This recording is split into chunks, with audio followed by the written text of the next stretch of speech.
तो चलिए दोस्तों, आज की क्लास में हम लोग बायोलॉजी का बहुत ही इंपॉर्टेंट ऑब्जेक्टिव क्वेश्चन देखने वाले हैं, जो आप लोग का 2024 बोर्ड एग्जाम में बहुत ही खास होने वाला है। ठीक है दोस्तों, तो इससे पहले भी मैंने आप लोग को क्लास दिया था, वो आप लोग देख लीजिएगा। तो उसके बाद हम लोग आज नेक्स्ट क्लास करेंगे। तो फर्स्ट क्वेश्चन क्या है देख लेते हैं। तो फर्स्ट क्वेश्चन जो आप लोग स्क्रीन पे ये रहा क्वेश्चन, क्या हम लोग का टैप्टम का कार्य है। तो टैप्टम का क्या कार्य होता है? तो टैप्टम का जो कार्य होता है वो पोषण देना होता है। ठीक है दोस्तों, बी जो इसके लिए एकदम करेक्ट आंसर हो जाएगा। चलते हैं नेक्स्ट क्वेश्चन की ओर। नेक्स्ट क्वेश्चन क्या है यहाँ पे, अगुणित कोशिका के संयोजन की प्रक्रिया होती है, क्या होती है? तो वो जो होती है वो सिंगेमी द्वारा होती है। ठीक है दोस्तों, डी जिसके लिए एकदम करेक्ट आंसर हो जाएगा। चलते हैं नेक्स्ट क्वेश्चन की ओर। नेक्स्ट क्वेश्चन क्या हम लोग यहाँ पे, किस फल का बीचोल खाया जाता है? तो हम लोग किस फल का बीचोल खाते हैं? तो हम लोग जायफल, लीची, शरीफा, यह तीनों का जो हम लोग बीचोल खाते हैं, यानी कि राइट आंसर इसके लिए डी एकदम करेक्ट आंसर हो जाएगा। चलते हैं नेक्स्ट क्वेश्चन की ओर। नेक्स्ट क्वेश्चन क्या हम लोग का, निम्न में से कौन कीटभक्षी पौधा है? तो कीटभक्षी पौधा कौन हो जाएगा? इसके लिए राइट आंसर क्या हो जाएगा? तो जो होता है डोसेरा नेपेटेंसिस, दोनों होता है, यानी कि राइट आंसर इसके लिए सी एकदम करेक्ट हो जाएगा, ए और बी दोनों। चलते हैं नेक्स्ट क्वेश्चन की ओर। नेक्स्ट क्वेश्चन क्या है यहाँ पे, दोहरा निषेचन में भाग लेने वाले कुल केंद्रक होगा यहाँ पे की संख्या होती है। कुल केंद्रक की संख्या कितनी होती है दोहरा निषेचन में भाग लेने वाले की? इसके लिए जो राइट आंसर हो जाएगा वो 5 लेते हैं। ठीक है दोस्तों, 5 कुल केंद्रक भाग लेते हैं। ठीक है दोस्तों, डी जो इसके लिए एकदम करेक्ट आंसर हो जाएगा। चलते हैं नेक्स्ट क्वेश्चन की ओर। नेक्स्ट क्वेश्चन क्या है देख लेते हैं। किसमें एंडोस्पर्म कड़ा तथा सेल्यूलोजिक होता है? किसमें होता है? तो वो जो होता है फाइटेल्फस में होता है, आवरी बेर में होता है। ठीक है दोस्तों, सी जो इसके लिए एकदम करेक्ट आंसर हो जाएगा। चलते हैं नेक्स्ट क्वेश्चन की ओर। नेक्स्ट क्वेश्चन क्या हम लोग का, हरा नारियल डाब में निहित दूधिया जल होता है, तो उसको हम लोग क्या बोलते हैं? तो वो जो रहता है degenerated liquid free nuclear endosperm रहता है। ठीक है दोस्तों, सी जो इसके लिए एकदम करेक्ट आंसर हो जाएगा। चलते हैं नेक्स्ट क्वेश्चन की ओर। नेक्स्ट क्वेश्चन क्या हम लोग का, किसी मूल कोशिका में गुणसूत्रों की संख्या 14 है, सिनेरगाइड में इसकी संख्या क्या होगी? तो इसकी संख्या कितनी होती है? तो इसके लिए जो राइट आंसर हो जाएगा वो क्या होगा? तो वो जो होता है 7 होता है। ठीक है दोस्तों, 7 होता है, यानी कि सी जो इसके लिए एकदम करेक्ट आंसर हो जाएगा। चलते हैं नेक्स्ट क्वेश्चन की ओर। नेक्स्ट क्वेश्चन क्या हम लोग का, मक्का में प्रोटीन युक्त एंडोस्पर्म को कहते हैं, तो इसको हम लोग क्या कहते हैं? तो इसको जो हम लोग कहते हैं अल्यूरोम भित्ति कहते हैं। ठीक है दोस्तों, डी जो इसके लिए एकदम करेक्ट आंसर हो जाएगा। चलते हैं नेक्स्ट क्वेश्चन की ओर। नेक्स्ट क्वेश्चन जो आप लोग स्क्रीन पे ये रहा, एक अर्धसूत्री कोशिका विभाजन से कितने नर युग्मक बनते हैं? तो कितने नर युग्मक बनते हैं कोशिका विभाजन से? तो इसके लिए जो राइट आंसर हो जाएगा वो 4 बनते हैं। कितने बनते हैं? 4 बनते हैं। बहुत इंपॉर्टेंट क्वेश्चन है, अच्छे से याद कर लीजिएगा इसको। ठीक है, नेक्स्ट क्वेश्चन क्या देख लेते हैं। तो नेक्स्ट क्वेश्चन है, एमएमसी में 24 गुणसूत्र है, इसके एंडोस्पर्म में गुणसूत्रों की संख्या होगी, तो कितनी गुणसूत्रों की संख्या होगी? तो इसके लिए जो राइट आंसर हो जाएगी वो 36 हो जाती है। ठीक है दोस्तों, राइट आंसर इसके लिए सी एकदम करेक्ट आंसर हो जाएगा। चलते हैं नेक्स्ट क्वेश्चन की ओर। नेक्स्ट क्वेश्चन जो आप लोग स्क्रीन पे ये रहा, आधुनिक भ्रूण विज्ञान के जनक है, तो आधुनिक भ्रूण विज्ञान के कौन हो जाएंगे? तो इसके लिए जो राइट आंसर हो जाएगा वो वॉनवीर हो जाएगा। ठीक है दोस्तों, वॉनवीर होता है, यहाँ पे वॉनवीर लिखा हुआ है। राइट आंसर इसके लिए डी एकदम करेक्ट आंसर हो जाएगा। चलते हैं नेक्स्ट क्वेश्चन की ओर। नेक्स्ट क्वेश्चन जो आप लोग स्क्रीन पे ये रहा, तो नेक्स्ट क्वेश्चन जो है, स्ट्रोबोलोबाइथेंस बाइलेंथस कुंथियाना नीला कुरंजी, यानी कि 12 वर्ष में एक बार पुष्पीकरण होता है, गुजरता है। विगत 2006 ईस्वी के सितंबर अक्टूबर में पुष्प लगा था। यह किस पहाड़ी क्षेत्र में पाया जाता है? ये बताना है कि ये जो पुष्प है ये किस पहाड़ी क्षेत्र में पाया जाता है। तो यह जो पाया जाता है केरल एवं कर्नाटक में पाया जाता है। कहाँ पाया जाता है? केरल और कर्नाटक में यह नीला कुरंजी पाया जाता है। ठीक है दोस्तों, और ये 12 वर्ष में सिर्फ एक बार खिलता है, उसके बाद फिर 12 वर्ष के बाद फिर खिलता है। ठीक है दोस्तों, राइट आंसर इसके लिए एकदम करेक्ट आंसर हो जाएगा। चलते हैं नेक्स्ट क्वेश्चन की ओर। तो नेक्स्ट क्वेश्चन जो आप लोग स्क्रीन पे ये रहा, एंडोस्पर्म द्वारा किसे पोषण दिया जाता है? एंडोस्पर्म द्वारा किसे पोषण दिया जाता है? तो एंडोस्पर्म जो पोषण दिया जाता है वो भ्रूण को दिया जाता है। ठीक है दोस्तों, डी जो इसके लिए एकदम करेक्ट आंसर हो जाएगा। चलते हैं नेक्स्ट क्वेश्चन की ओर। नेक्स्ट क्वेश्चन क्या हम लोग का, आवृत्ति बीजी में निषेचन होता है, तो आवृत्ति बीजी में जो आवृत्ति बीजी होती है उसमें निषेचन कहाँ होती है? तो वो जो होती है भ्रूणकोश में होती है। कहाँ होती है? भ्रूणकोश में होती है। बी जो इसके लिए एकदम करेक्ट आंसर हो जाएगा। चलते हैं नेक्स्ट क्वेश्चन की ओर। नेक्स्ट क्वेश्चन क्या हम लोग का, निषेचन के बाद बीज के आवरण को किससे बनता है? जो निषेचन के बाद जो बीज का भाग होता है उसका आवरण किससे बनता है ये बताना हम लोग को। तो इसके लिए राइट आंसर क्या हो जाएगा? तो इसके लिए जो राइट आंसर हो जाएगा वो हो जाएगा हम लोग का इंट्रूगिमेंट्स के द्वारा। ठीक है दोस्तों, राइट आंसर इसके लिए भी एकदम करेक्ट आंसर हो जाएगा। चलते हैं नेक्स्ट क्वेश्चन की ओर। नेक्स्ट क्वेश्चन क्या है देख लेते हैं।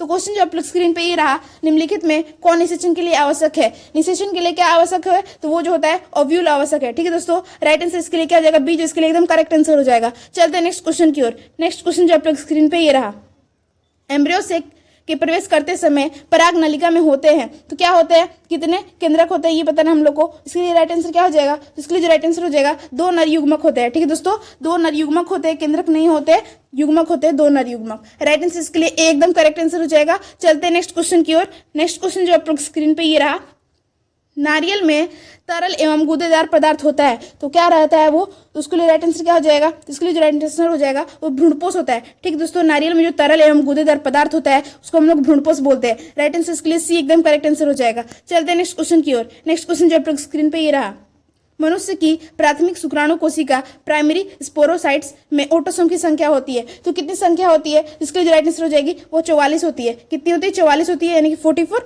राइट आंसर इसके लिए एकदम करेक्ट आंसर हो जाएगा। चलते हैं नेक्स्ट क्वेश्चन की ओर। नेक्स्ट क्वेश्चन क्या है देख लेते हैं। पुष्पीय पौधों के भ्रूणपोष में कितने गुणसूत्र होते हैं, ये बताना हम लोग को। जो पुष्पीय पौधा होता है उसमें भ्रूणपोष के कितने गुणसूत्र होते हैं, तो इसके लिए राइट आंसर क्या हो जाएगा, तो इसके लिए जो राइट आंसर हो जाएगा वो 3n होता है। ठीक है दोस्तों, कितना होता है, 3n होता है। राइट आंसर इसके लिए सी एकदम करेक्ट आंसर हो जाएगा। नेक्स्ट क्वेश्चन क्या हम लोग का, युग्मक बनने की क्रिया को कहते हैं। जब युग्मक बनता है तो इस क्रिया को क्या कहते हैं, तो इसी क्रिया को हम लोग युग्मक जनन कहते हैं। ठीक है दोस्तों, और आप लोग ऐसे भी पूछ देगा 2 नंबर में कि युग्मक जनन किसके कहते हैं, तो आप लोग क्या बोलेंगे, युग्मक बनने की क्रिया को हम लोग युग्मक जनन कहते हैं। राइट आंसर इसके लिए बी जो है इसके लिए एकदम करेक्ट आंसर हो जाएगा। चलते हैं नेक्स्ट क्वेश्चन की ओर। नेक्स्ट क्वेश्चन क्या है देख लेते हैं। नेक्स्ट क्वेश्चन जो आप लोग स्क्रीन पे ये रहा, हाइड्रिला में रंध्र कहाँ पाया जाता है। जो हाइड्रिला है उसमें रंध्र कहाँ पाया जाता है, तो इसके लिए राइट आंसर क्या हो जाएगा, तो हाइड्रिला में रंध्र पाया नहीं जाता है, यानी कि राइट आंसर इसके लिए डी एकदम करेक्ट आंसर हो जाएगा। चलते हैं नेक्स्ट क्वेश्चन की ओर। नेक्स्ट क्वेश्चन क्या है देख लेते हैं। परागकण का बाह्यचोल बना होता है। जो परागकण है इसका बाह्यचोल किससे बना होता है, इसका जो बाह्यचोल बना होता है स्पोरोपोलिनिन से बनता है। ठीक है दोस्तों, राइट आंसर इसके लिए सी एकदम करेक्ट आंसर हो जाएगा। अच्छे से याद कर लीजिएगा इसको। नेक्स्ट क्वेश्चन क्या हम लोग का, अनुमूल्य परागित फूल होते हैं। जो अनुमूल्य परागित फूल होते हैं वो कैसे होते हैं, तो वो जो होते हैं स्वपरागित होते हैं। ठीक है दोस्तों, स्वपरागित होते हैं। राइट आंसर इसके लिए सी एकदम करेक्ट आंसर हो जाएगा। चलते हैं नेक्स्ट क्वेश्चन की ओर। नेक्स्ट क्वेश्चन क्या हम लोग का, अंड समुच्चय बना होता है। जो अंड समुच्चय बना होता है वो किससे बना होता है, तो अंड समुच्चय जो बना होता है किससे बनता है, तो अंड कोशिका तथा सहायक कोशिका दोनों से बना होता है अंड समुच्चय, यानी कि राइट आंसर इसके लिए क्या हो जाएगा, सी जो इसके लिए एकदम करेक्ट आंसर हो जाएगा, ए और बी दोनों। नेक्स्ट क्वेश्चन क्या है देख लेते हैं। तो नेक्स्ट क्वेश्चन जो आप लोग स्क्रीन पे ये रहा, पानी द्वारा पर परागण को कहते हैं। जो पानी के द्वारा पर परागण होता है उसको हम लोग क्या कहते हैं, तो उसको हम लोग जल परागण कहते हैं। ठीक है दोस्तों, और जो वायु के द्वारा होता है तो उसको वायु परागण कहते हैं, और जो कीट के द्वारा होता है तो उसको कीट परागण कहते हैं। राइट आंसर इसके लिए क्या हो जाएगा, तो जल परागण कहते हैं, बी जो इसके लिए एकदम करेक्ट आंसर हो जाएगा। चलते हैं नेक्स्ट क्वेश्चन की ओर। नेक्स्ट क्वेश्चन क्या हम लोग का, कायाजमा किस अवस्था में बनता है। जो कायाजमा है वह किस अवस्था में बनता है, इसके लिए जो राइट आंसर हो जाएगा वो अर्धसूत्री कोशिका विभाजन में बनता है। कब बनता है, अर्धसूत्री कोशिका विभाजन में बनता है, यानी कि राइट आंसर इसके लिए सी एकदम करेक्ट आंसर हो जाएगा। चलते हैं नेक्स्ट क्वेश्चन की ओर। नेक्स्ट क्वेश्चन क्या हम लोग का, निम्नलिखित में कौन सा परागकण के वर्तिकाग्र पर शुरू में परागण में मन करता है, यहाँ पे गमन होगा। ठीक है दोस्तों, गमन करता है, इस तरीके से गमन करता है। ग छूट गया है, टाइपिंग में मिस्टेक हो गई है थोड़ा, तो इसके लिए राइट आंसर क्या हो जाएगा, तो इसके लिए जो राइट आंसर हो जाएगा सी ए प्लस प्लस गमन करता है। ठीक है दोस्तों, बी जो इसके लिए एकदम करेक्ट आंसर हो जाएगा। चलते हैं नेक्स्ट क्वेश्चन की ओर। नेक्स्ट क्वेश्चन जो आप लोग स्क्रीन पे ये रहा, परागकण में मौजूद ऑक्सीन किसकी वृद्धि करता है। जो वृद्धि बताते हैं कि इसकी वृद्धि में मदद करता है, उसके लिए राइट आंसर क्या हो जाएगा, इसके लिए जो राइट आंसर हो जाएगा वो पराग नली एवं अंडाशय में वृद्धि करने में मदद करता है ऑक्सीन हार्मोन। ठीक है दोस्तों, ए जो इसके लिए एकदम करेक्ट आंसर हो जाएगा। चलते हैं नेक्स्ट क्वेश्चन की ओर। नेक्स्ट क्वेश्चन क्या देख लेते हैं। पराग कोष संबंधित है। जो पराग कोष है वह किससे संबंधित है, तो इसके लिए राइट आंसर क्या हो जाएगा, तो यह जो संबंधित है पुष्प कलिका के खुलने से संबंधित है। ठीक है दोस्तों, सी जो इसके लिए एकदम करेक्ट आंसर हो जाएगा। चलते हैं नेक्स्ट क्वेश्चन की ओर। नेक्स्ट क्वेश्चन जो आप लोग स्क्रीन पे ये रहा, परागण का परागकोश से निर्माण एवं विभेदन को कहते हैं। जो परागण का परागकोश से निर्माण होता है इसके विभेदन को हम लोग क्या कहते हैं, इसके विभेदन को हम लोग माइक्रोस्पोरेंजिसिस कहते हैं। क्या कहते हैं, माइक्रोस्पोरोजेनेसिस कहते हैं। राइट आंसर इसके लिए बी एकदम करेक्ट आंसर हो जाएगा। चलते हैं नेक्स्ट क्वेश्चन की ओर। तो नेक्स्ट क्वेश्चन जो आप लोग स्क्रीन पे ये रहा, तो नेक्स्ट क्वेश्चन क्या हम लोग का, किसी डाइथिकस परागकोश में होता है कितने माइक्रोस्पोरेंजिया होते हैं, तो इसके लिए जो राइट आंसर हो जाता है वो 4 माइक्रोस्पोरेंजिया होते हैं। ठीक है दोस्तों, ए जो इसके लिए एकदम करेक्ट आंसर हो जाएगा। चलते हैं नेक्स्ट क्वेश्चन की ओर। नेक्स्ट क्वेश्चन जो आप लोग स्क्रीन पे ही रहा, किसमें परागकोश में अर्धसूत्री विभाजन होता है, तो किसमें होता है, तो इसके लिए जो राइट आंसर हो जाएगा वो स्पोर मात्र कोशिका में होता है, यानी कि राइट आंसर इसके लिए डी एकदम करेक्ट आंसर हो जाएगा। चलते हैं नेक्स्ट क्वेश्चन की ओर। नेक्स्ट क्वेश्चन जो आप लोग स्क्रीन पे ये रहा,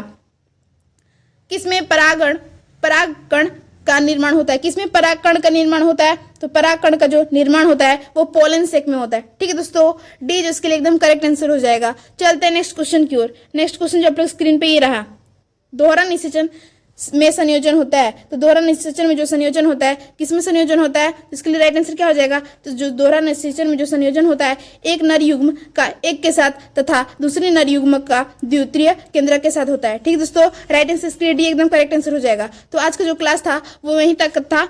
तो आप लोग को ये क्लास कैसी लगी आप लोग कमेंट बॉक्स में बताइएगा। क्लास अगर अच्छी लगी हो तो लाइक कर दीजिएगा दोस्तों, और अपने दोस्तों के साथ जरूर शेयर कीजिएगा। और आप लोग को फ्री PDF लेना होगा तो हमारे टेलीग्राम चैनल से जरूर जुड़ जाइएगा। Thank you for watching this video.